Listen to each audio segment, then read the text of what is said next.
Hi, it's Wendy, and today I'm going to talk about how to deal with conversation monopolizers.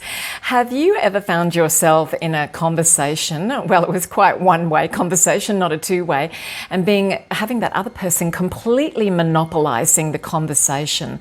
Well, it can happen. I think we've all been there and experienced that. But how do we extricate ourselves from these type of conversations? Well, I'm going to give you a few tips on how you can do that. Right, the first one is to redirect the conversation. So politely redirect that conversation by perhaps introducing a new topic or asking a question related to something else. So this will help shift the focus from the monopolizer and encourage others who might be in the group listening in to participate. The next tip I give is to set some boundaries. So you need to be a little bit assertive in your communications here. Assertively communicate your need to contribute to the conversation. Use phrases like, I'd like to share my thoughts on that subject, or I appreciate your input, but I'd also like to hear from other people about this subject as well. So that's an important one. You need to set those boundaries.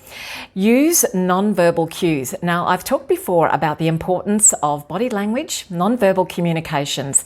They contribute to up to 70% of our communications. So, don't dismiss them. They are very important.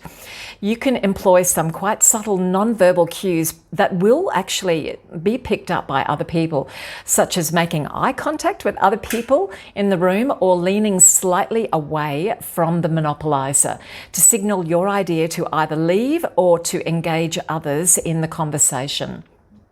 You might also like to try smiling and waving to somebody across the room, and that will immediately create a little pause, a little break in the monopolizing conversation, and it might be just enough for you to break that flow that's happening and get out of there. The next thing is simply to excuse yourself.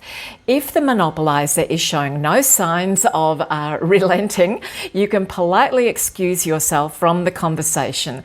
Don't think that you're going to be rude, because often people who monopolize conversations don't have a lot of emotional or social awareness, so they're very unlikely to be put out by what you're doing. So you can say, look, I need to go to the restroom, or I need to catch up with somebody else over there. There's somebody else I need to speak to at this moment. It's been great talking with you, and just politely excuse yourself from that conversation. If this is something that is ongoing and that person is known to you, it may even be a friend or a colleague, you may need to address that situation with them in private.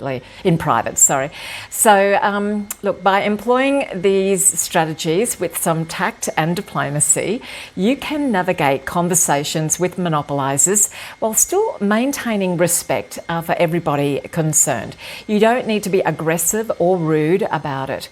So just remember, networking events are for moving around, for meeting other people, not for staying sort of, tied to one particular person for the entire networking event.